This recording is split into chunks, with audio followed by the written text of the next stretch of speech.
उत्तर प्रदेश की 9 सीटों पर चल रहे विधानसभा उपचुनाव में वोटिंग के बीच खूब बवाल मच रहा है। पुलिस की लाठी भी भंज रही है तो मतदाताओं की चीख पुकार भी सुनाई दे रही है। वहीं अब अखिलेश के ट्वीट के बाद चुनाव आयोग का बड़ा एक्शन सामने आया और योगी सरकार के 7 पुलिसकर्मी हाथों हाथ निपटा दिए गए। नमस्कार, लिबरल टीवी देख रहे हैं आप, मैं हूं आर मोहन तिवारी। उत्तर प्रदेश की 9 विधानसभा सीटों पर उपचुनाव के लिए आज वोटिंग हो रही है और सुबह से ही खूब बवाल मच रहा है। समाजवादी पार्टी की लगातार शिकायतों पर शिकायत जा रही है, भाजपा के खिलाफ जा रही है, पुलिसकर्मियों के खिलाफ जा रही है और इस बीच एक बड़ा एक्शन सामने आया है। चुनाव आयोग ने अखिलेश यादव की शिकायत पर संज्ञान लेते हुए योगी सरकार के 7 पुलिसकर्मियों को सस्पेंड कर दिया है। और सस्पेंशन की कार्रवाई कब हुई है? जब अखिलेश यादव ने शिकायत की थी कि पुलिसकर्मी आईडी कार्ड चेक कर रहे हैं, वोटर आईडी कार्ड चेक कर रहे हैं और मतदाताओं को वोट डालने से रोक रहे हैं। सीसामऊ विधानसभा का मामला सामने आया, मुजफ्फरनगर की मीरापुर विधानसभा का मामला सामने आया है, फूलपुर में भी मतदान चल रहा है, वहां का भी मामला सामने आ रहा है। और इन तमाम शिकायतों के बाद आखिरकार अखिलेश यादव के जो ट्वीट्स हैं वो काम आए और चुनाव आयोग ने माना कि हाँ, पुलिसकर्मियों की गलती थी। अखिलेश यादव और उनकी टीम के जरिए तमाम वीडियो मुहैया कराई गए, सबूत दिए गए कि देखिए किस लिहाज से स्वतंत्र और निष्पक्ष चुनाव के बीच में योगी सरकार की पुलिस कहीं ना कहीं चुनाव को प्रभावित करने की कोशिश कर रही है और मतदाताओं के अधिकारों का हनन कर रही है। चुनाव आयोग ने इन बातों को माना और 7 पुलिसकर्मियों को हाथों हाथ निपटा दिए हैं। तो ये रहा एक मसला कि अखिलेश यादव और समाजवादी पार्टी सुबह से ही शिकायत कर रही थी और शिकायत के बाद ये बड़ा एक्शन सामने आया। इसके बाद अखिलेश यादव ने एक और लंबा चौड़ा पोस्ट किया और उन्होंने कहा है कि वो तमाम मतदाता जिन्हें वोटिंग अभी डालने नहीं दी गई है, एक बार फिर से जाएं, अपने बूथ पर जाएं, वोट दें। चुनाव आयुक्त है राजीव, उनसे बात हो चुकी है राजीव कुमार से और उन्होंने आश्वस्त किया है कि उत्तर प्रदेश में चुनाव पूरी तरह निष्पक्ष होगा। 9 सीटों पर बवाल मचा हुआ है, 9 सीटों पर विधानसभा के लिए उपचुनाव हो रहे हैं और ये 2027 के यूपी विधानसभा चुनाव का सबसे बड़ा सेमीफाइनल है। इस बीच भाजपा क्या कर रही है? भाजपा ने भी आरोप लगा दिए हैं, भाजपा ने भी फर्जी वोटिंग के आरोप लगा दिए और आरोप कहां लगे?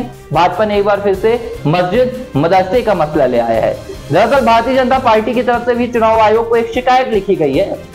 इस शिकायत में कहा गया है कि मुजफ्फरनगर के मीरापुर विधानसभा क्षेत्र में बाहर से आए हुए लोग मस्जिदों में छुपे हुए हैं, मदरसों में छुपे हुए हैं और लॉज में छुपे हुए हैं और यहां से जाकर फर्जी वोटिंग की जा रही है। ना तो ये यहाँ के मतदाता हैं, ना ही इनके पास कोई मतदाता पत्र है। साथ ही ये भी कहा गया कि बुरके में छुपकर पुरुष मतदान करने जा रहे हैं और फर्जी तरीके से वोट डालने जा रहे हैं। ये भारतीय जनता पार्टी ने आरोप लगाए हैं। जब सुबह से समाजवादी पार्टी लगातार आरोप पे आरोप लगा रही है, शिकायत कर रही है, बवाल मच रहा है, पुलिस के वीडियो सामने आ रहे हैं। हो सकता है भारतीय जनता पार्टी के ये आरोप सही भी हो और हो सकता है भाजपा के ये आरोप पूरी तरह निराधार हों, क्योंकि आरोप अगर लगते तो सुबह से भी हो सकता था। लेकिन लगातार जब समाजवादी पार्टी ने शिकायतें की, चुनाव आयोग का एक्शन सामने आया, तो कहीं ना कहीं ये डैमेज कंट्रोल की कोशिश होती है कि चलिए सामने से आरोप पे आरोप लग रहे हैं तो 4 आरोप हम भी लगा देते हैं।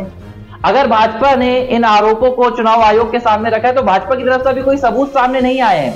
भाजपा ने ऐसा कोई वीडियो पेश नहीं किया कि बुरके में कोई गया और उसने वोट डालकर आ गया, या बाहर से आए हुए लोग हैं, मस्जिद की बात हो रही है, मदरसों की बात हो रही है। ये चुनाव के बीच में, मतदान के बीच में खूब बवाल मच रहा है और कहीं ना कहीं मतदाताओं के साथ जो हो रहा है, देखिए यही होता है निष्पक्ष चुनाव। क्या होता है? आप मतदाता को किसी भी तरह से प्रभावित ना करें, आरोप ना लगाएं, प्रत्यारोप ना लगाएं। लेकिन कई तस्वीरें सामने आ रही हैं, भाजपा के प्रत्याशी घूम रहे हैं खुलेआम, गमछा डाले हुए हैं भारतीय जनता पार्टी का।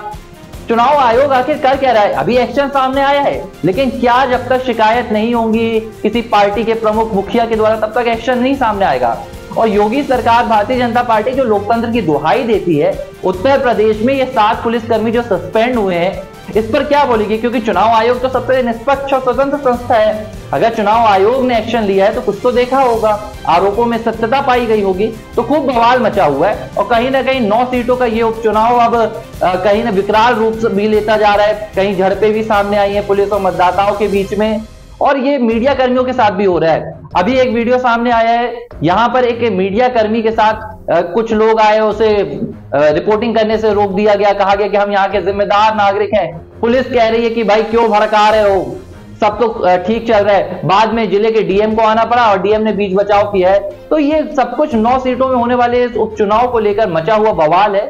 हालांकि अभी भी मतदान जारी है। तमाम लोग इस बलवे के बीच भी, बवाल के बीच भी बूथ में जा रहे हैं, मतदान कर रहे हैं और अपने लोकतांत्रिक अधिकार का पूरी तरह से इस्तेमाल कर रहे हैं और अपनी ताकत का नजारा भी पेश कर रहे हैं। बहरहाल लिबर्टी टीवी पर खबरों का सिलसिला जारी रहेगा। यूपी उपचुनाव को लेकर हो या महाराष्ट्र विधानसभा और झारखंड विधानसभा चुनाव को लेकर हो, लगातार बने रहिए।